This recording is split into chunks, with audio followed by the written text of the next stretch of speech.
3절부터 읽겠습니다.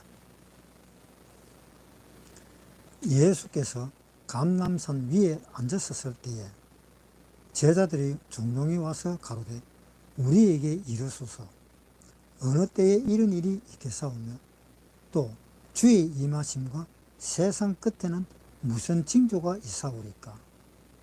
예수께서 대답하여 가라사대 너희가 사람의 미혹을 받지 않도록 주의하라.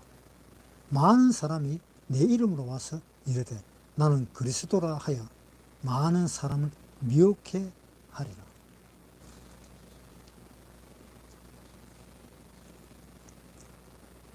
이 예수님이 제자들이 감람산에 예수님이 앉아있는데 어느 때에 이런 일이 있겠으며 주의 임하심과 세상 끝에는 무슨 징조가 있사오리까. 이렇게 질문을 했습니다.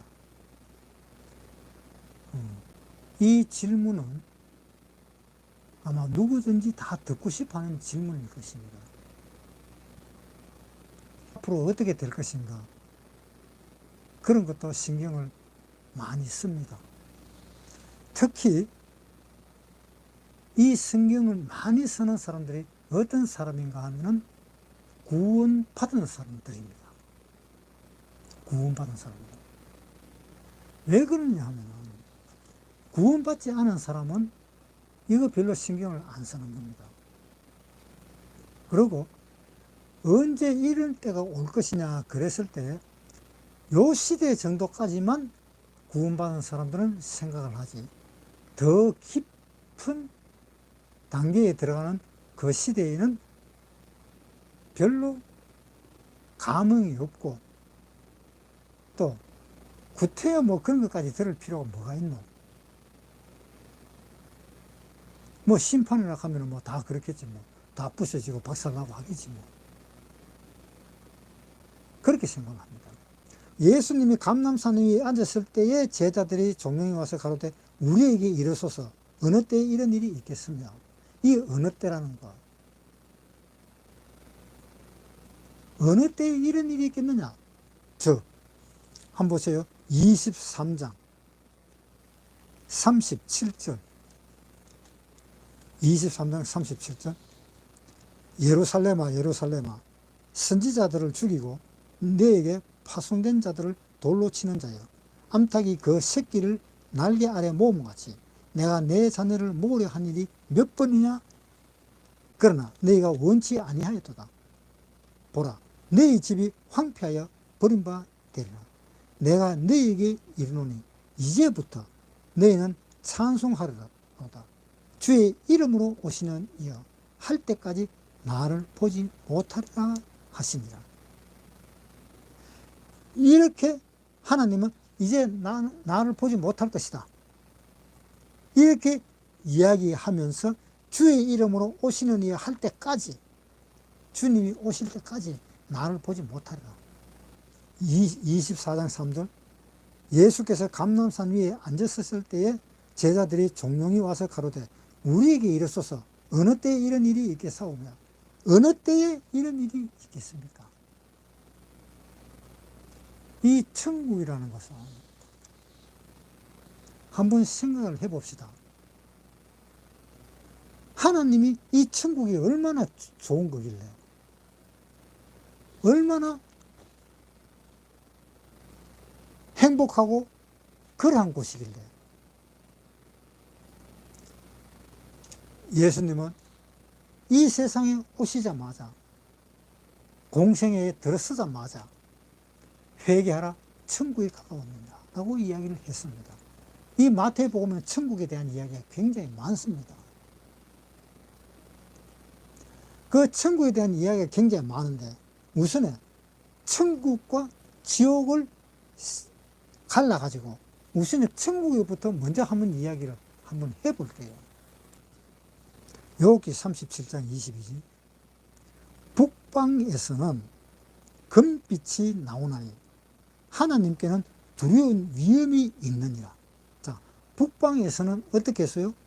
금빛이 나오는데 그 금빛은 하나님께서 나오는 두려운 위험이 있는 그 빛이다 라는 이야기죠. 북방이 어디예요? 북쪽이죠. 저 북극성이 있는데 그곳이 북방이잖아. 그 북방에서는 금빛이 나오는데 그 금빛이 바로 뭐냐? 하나님께서 나오는 두려운 위험이 있다라고 이야기했습니다. 그럼 하나님은 어디 계신다는 거예요? 북쪽 하늘에 있다는 것이죠. 북쪽 하늘. 그 다음에 시편 보겠습니다. 시편 48장 1절부터 읽겠습니다. 여호와는 광대하시니 우리 하나님의 성 거룩한 산에서 극진히 찬송하리로다. 터가 높고 아름다워 온 세계가 즐거워하며 큰 왕의 성 곧 북방에 있는 시온산이 그러하도다. 자, 우리 하나님의 성은 어디에 있어요? 북방에 있는 시온의 산. 북방에서 금빛이 나오나니 그 금빛은 하나님의 큰 위엄이 있는 것이다. 그 빛이 어디서 나온다고 그랬어요? 욥기에서 북방에서 나온다. 그 북방에 하나님의 시온산이 있다. 북방에 시온산이 있고 그 시온산에 뭐가 있어요? 하나님이 보좌가 있고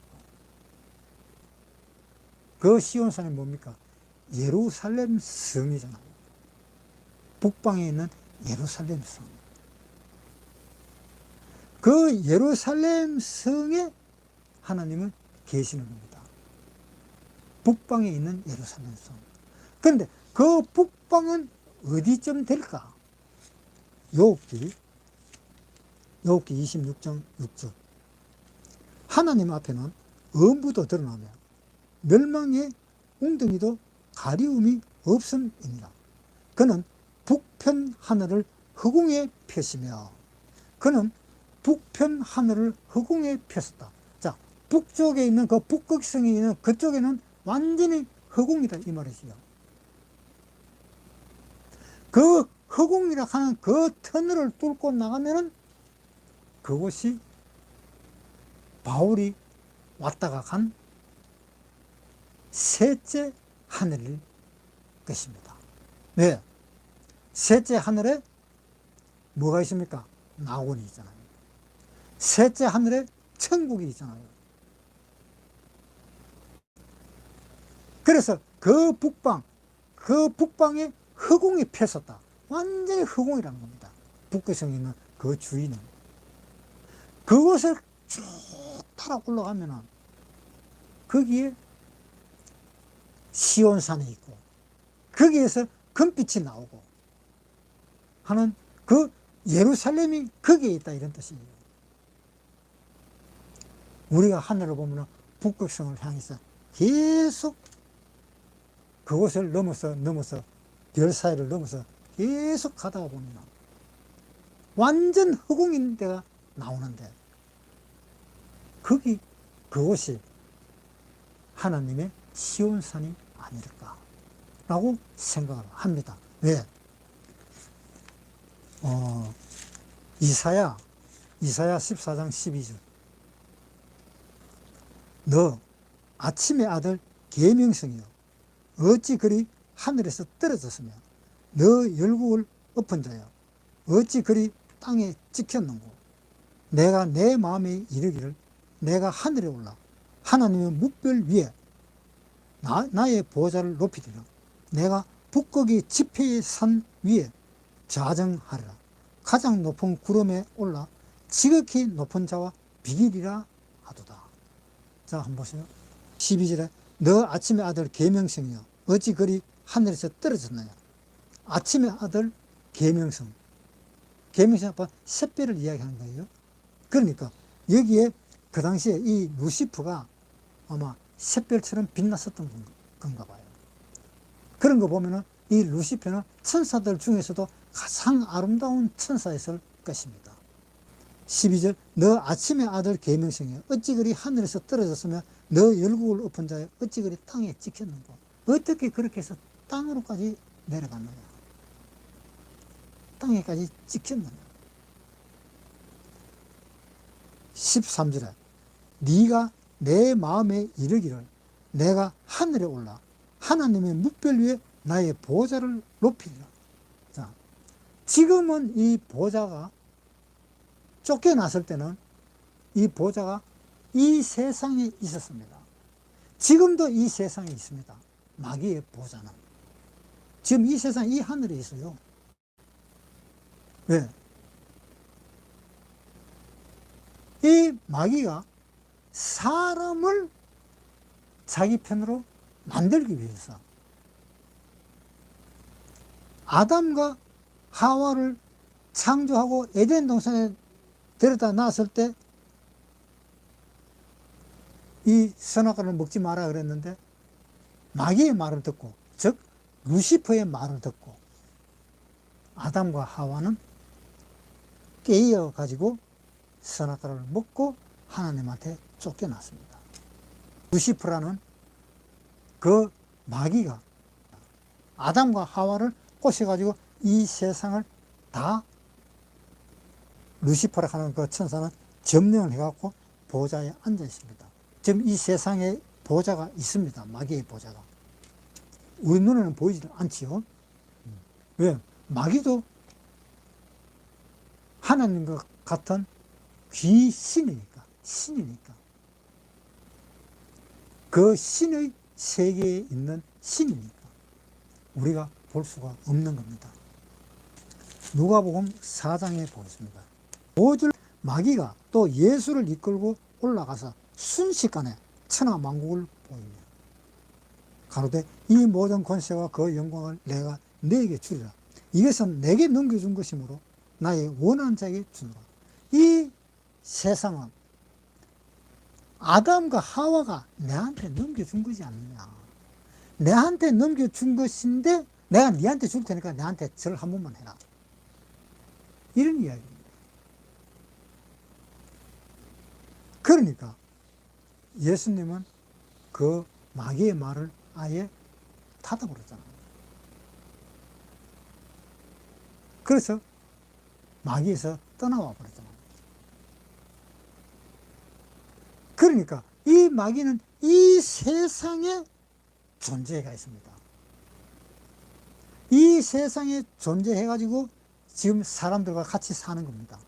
이 마귀는. 물론 이 세상에 성령님도 계십니다. 그런데 성령님은 어디에 계시느냐? 이 세상의 교회 안에 있습니다.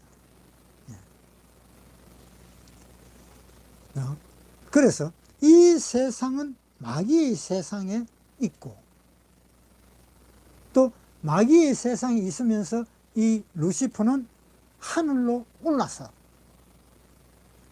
내가 하나님과 비기겠다 라고 선포를 했습니다.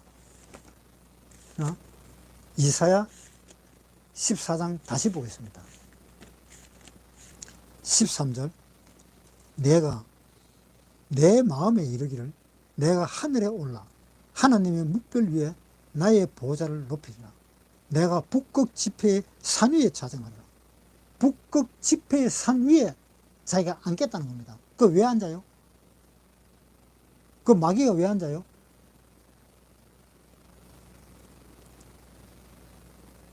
가장 높은 구름에 올라 지극히 높은 자와 비기리라. 하나님과 같이 비기겠다는 겁니다. 하나님이 가장 높은 자리에 올랐듯이 나도 가장 높은 자리에 올라서 하나님과 같이 비기겠다.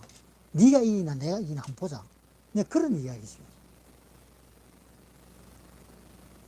그러니까 북극 그 가장 높은 산, 그 북극에 있는 그 지폐, 거기에 누가 있어요? 거기에 올라가서 하나님하고 비기작하니까 하나님이 거기에 계시잖아요. 그 북극 지폐가 어디입니까?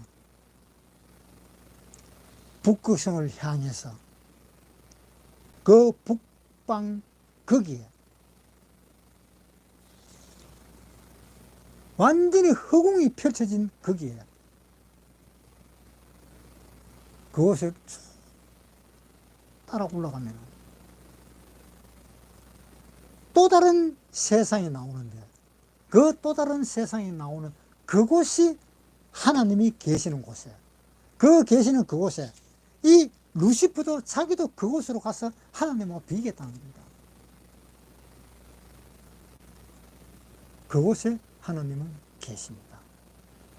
그곳이 천국입니다. 그런데 그곳이 천국인데 하나님은 이 세상을 다시 또 창조를 합니다. 계시록 21장 1절. 또 내가 새 하늘과 새 땅을 보니 처음 하늘과 처음 땅이 없어졌고 바다도 다시 있지 않더라. 세상을 다시 바꾸는 거죠. 새 하늘과 새 땅을 보니 처음 하늘과 처음 땅이 없어졌고 바다도 이제 있지 않더라. 바다는 왜 안 있어요? 바다는 죄가 모여 있는 곳이 바다입니다. 유다서 1장 13절. 1장 13절. 자기의 수치에 거품을 뿜는 바다에 거친 물결이요. 바다는 항상 물결이 일잖아요. 그렇죠? 바다는 항상 물결이 일입니다. 이사야 57장에 한번 보겠습니다. 57장 20절. 오직 악인은 능히 안정치 못하고 그 물이 진흙과 더러운 곳을 늘 쏟쳐내는 요동하는 바다와 같으니. 그러니까 바다가 더러운 곳이잖아요. 사람의 그 죄는 전부 다 바다로 버리잖아요. 이스라엘 사람들이 애굽을 탈출할 때에 그거 뭡니까? 더러운 것을 바다에 빠뜨리고 온 거잖아요. 우리가 하나님한테 세례받는 것이 뭡니까? 이제 하나님을 향해서 살겠습니다. 그러면서 더러운 것을 버리고 새로운 그 마음이 하나님한테 찾아가는 거잖아요. 바다라는 것은 더러운 것이 있는 그 집합체가 바다입니다. 강물은 그나마 더러운 것을 흘러보내는 역할을 하잖아요. 항상 샘물을 받고 흘려보내고 샘물을 받고 흘려보내는 역할을 하잖아요. 그런데 바다는 계속 받는 입장이잖아요. 받는 입장. 강에서 흘러나온 것, 그 더러운 걸 다 받는 입장이잖아요. 그래서 하나님은 바다를 창조를 안 하시는 겁니다. 그래서 바다가 다시 있지 않더라. 계시록 21장 2절. 또 내가 보매 거룩한 성 새 예루살렘이 하나님께로부터 하늘에서 내려오니. 자, 새 예루살렘이 하늘에서부터 내려온다 그랬습니다. 새 예루살렘이. 그 새 예루살렘이 하늘에서 내려올 때 그 새 예루살렘의 크기가 얼마나 될까요? 21장 16절.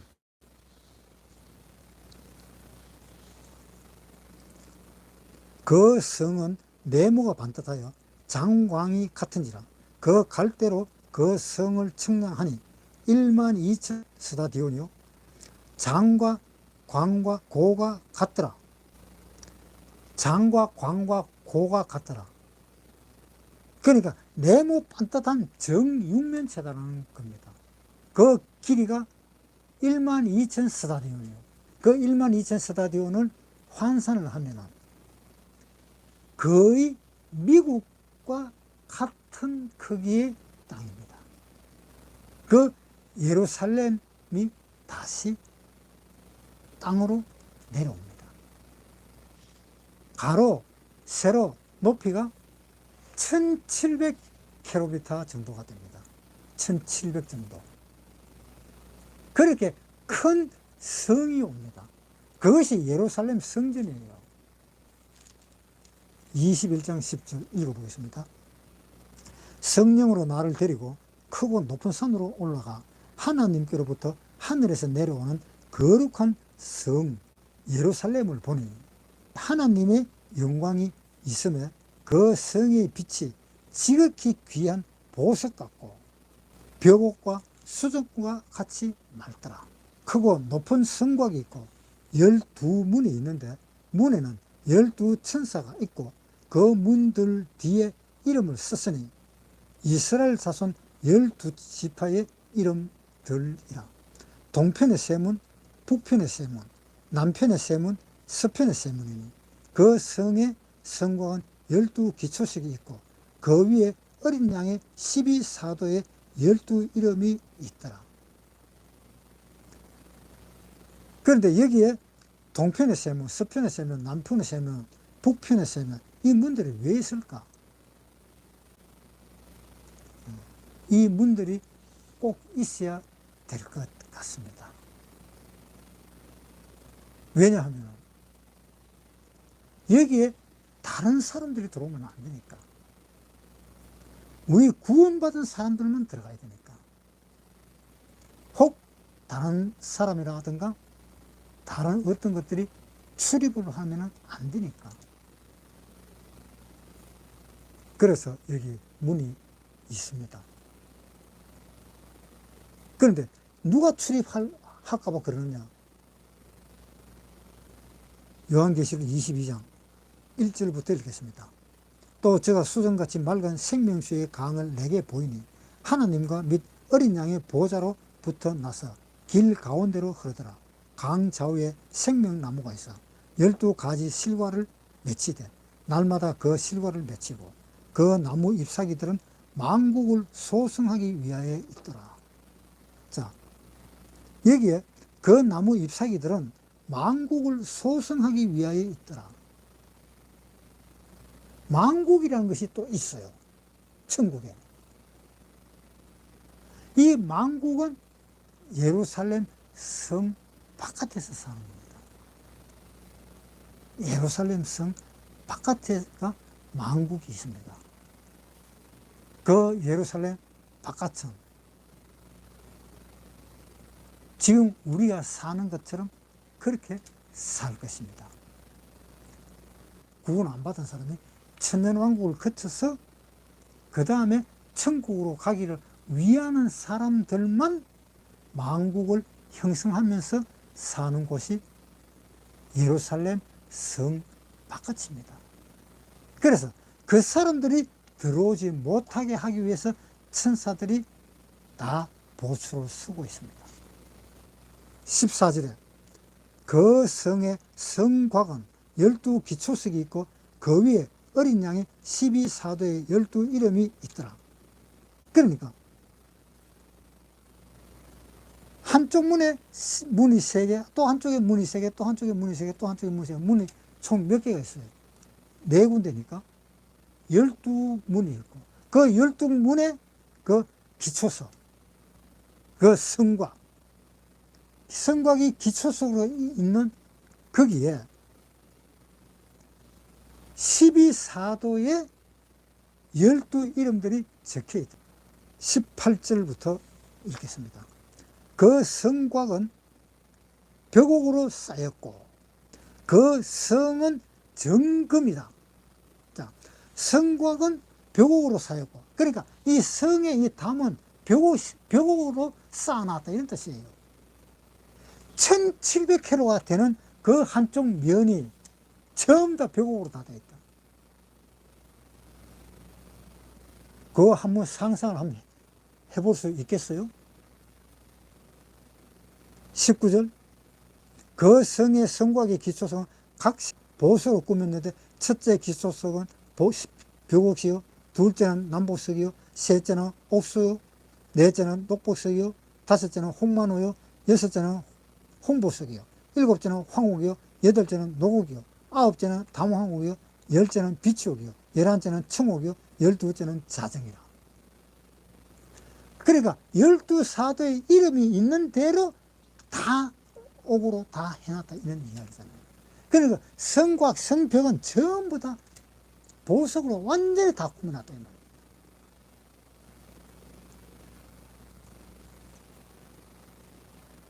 말이에요. 그 다음에 21절 그 12문은 12진주니 문마다 한 진주요 성의 길은 맑은 유리 같은 정금이라.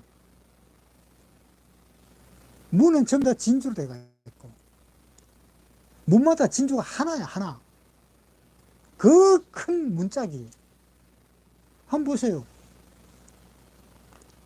이 성곽이 1700km 높이가 1700km인데 성문이 얼마나 클까요? 그 엄청난 그 보석이 하나로 그 문짝이 이루어졌다 그러잖아요. 또 성의 길은 맑은 유리 같은 정금이더라. 성의 길은 어때요? 그 성 안에 있는 그 길들은 전부 다 정금이잖아요. 성 안에 있는 그 길들은 성과 성까지 그 길이 1700km. 그 1700km가 전부 다 정금으로 되어 있고.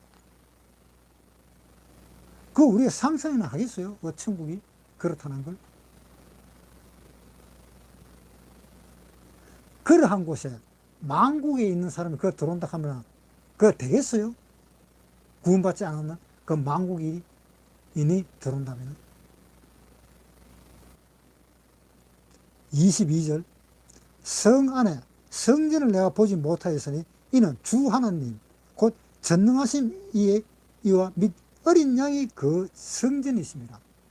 예루살렘 안에 성에 들어갔는데 그 예루살렘 성 안에 성전이 없어. 그 성전은 예수님이 성전이더라. 예수님이 성전인데 보세요. 23절에 그 성은 해나 달의 비침이 쓸데없으니 그 성전 안에는 해가 필요 없어요. 달이 필요 없어요. 별이 필요 없어요. 아무 필요 없습니다. 그 어린 양의 그 빛이 바로 햇빛과 같은 역할을 하는 겁니다. 그 빛이 영원토록 밤이 없는 그 빛을 비추고 있다는 겁니다. 밤이 없어요. 23절 그 성은 해나 달의 비침이 쓸데없으니 이는 하나님의 영광이 비치고 어린 양이 그 등이 되심이라. 만국이 빛과 가운데로 다니고 땅의 왕들이 자기 영광을 가지고 거리로 들어오라. 천국 들어오라. 성문들을 낮에 도무지 닫지 아니하리니 거기는 밤이 없음이로라. 성전에는 밤이 없습니다. 그러나 성 바깥에 사는 구원받지 않았는 사람들은 분명히 있습니다. 낮과 밤은. 왜? 사람이 살면서 병이 들면은 그 병을 낫게 하는 그 약초가 어디에 있느냐? 2절에 길 가운데로 흐르더라. 강 좌우 생명나무가 있어 12가지 실과를 맺히되 달마다 그 실과를 맺히고 그 나무 잎사귀들은 만국을 소성하기 위하여 있더라. 만국을 소성하기 위해서 그 나무 잎사귀가 있더라.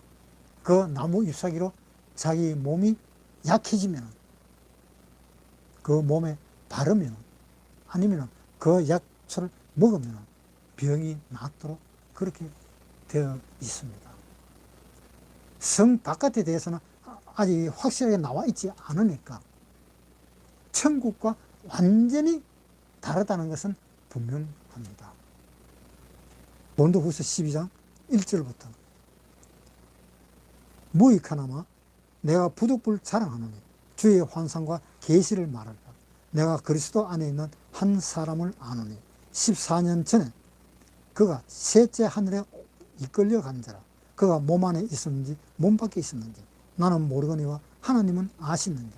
내가 이런 사람을 아노니 그가 몸 안에 있었는지 몸 밖에 있었는지 나는 모르거니와 하나님은 아시느냐. 그가 낙원으로 이끌려가서 말할 수 없는 말을 들었으니 사람이 가히 이르지 못할 말을 하다. 사람이 도저히 말을 할 수 없는 그런 말들 라고 이야기하고 있습니다. 천국에 가면은 도저히 그 상태, 그 상황을 말로서 도저히 할 수 없는 곳이다 라고 이야기하고 있습니다. 고린도전서 2장 8절부터 읽겠습니다. 고린도전서 2장 8절. 이 지혜는 이 시대의 관원이 하나도 알지 못하였나니 만일 알았다면 영광의 주를 십자가에 못 박지 아니하였으리라.